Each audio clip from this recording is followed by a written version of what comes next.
I'm a very big believer that if you see anybody succeed in happiness, forget about money, well then you can too.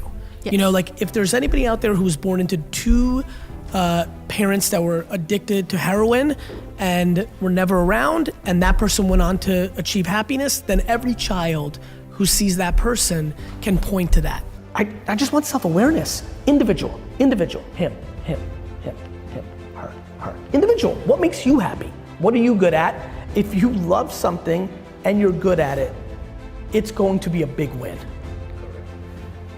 I think the nuance on that is if you love something and you're not good at it, it might be worth doing because being happy is more important than making money, but you have to be honest with yourself that you're only gonna make $40,000 a year being a painter because nobody's gonna buy your painting.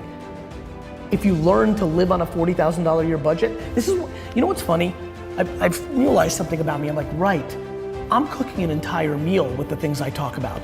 So in individual ingredients, when people look at it, it might be one thing, but if you take all the things I'm saying, it's an entire meal.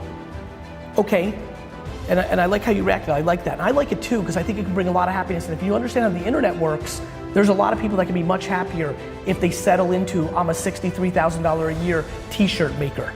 You see where I'm going? But it takes another ingredient, and I know this is a good one because I'm really getting them right now.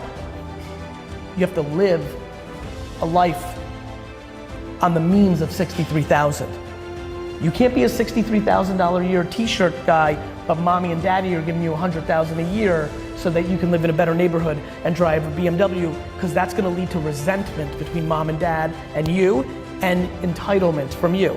You have to, if you wanna be a big shot, I love when people, you know, some of my more young liberal friends are like, I just want to be happy. And I'm like, no, you want to just do art, but you want your parents to pay for it. We need more real conversations.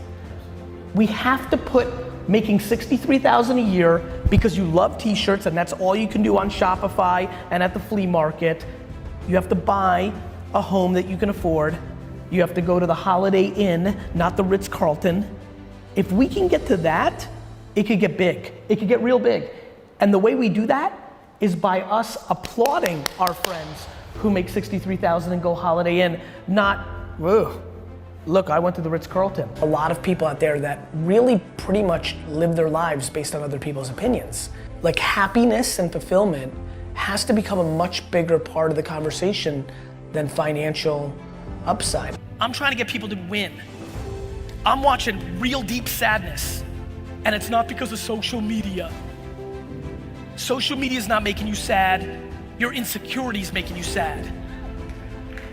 I think the things that most win are self-awareness.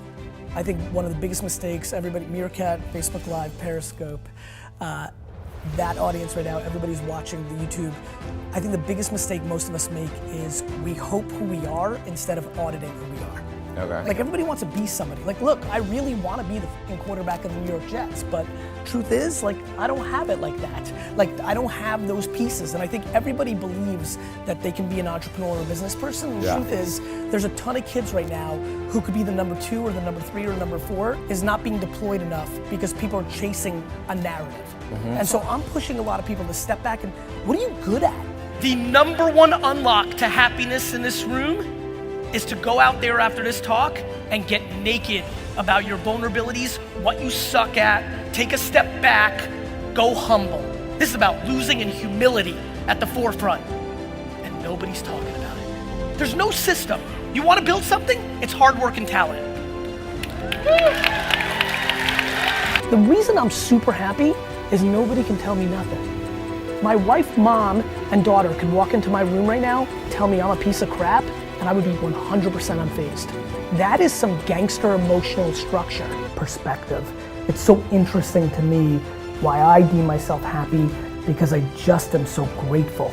Like things like the thing we got excited about of, you know, the data behind being a human being is 400 trillion to 1.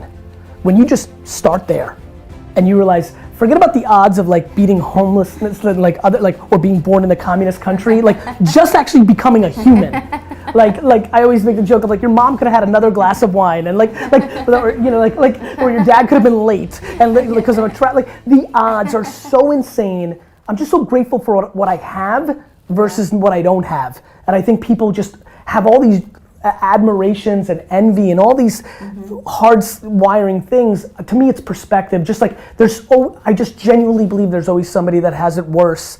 And the problem is that's where I default into mentally and have practiced to put myself there versus somebody's got it better.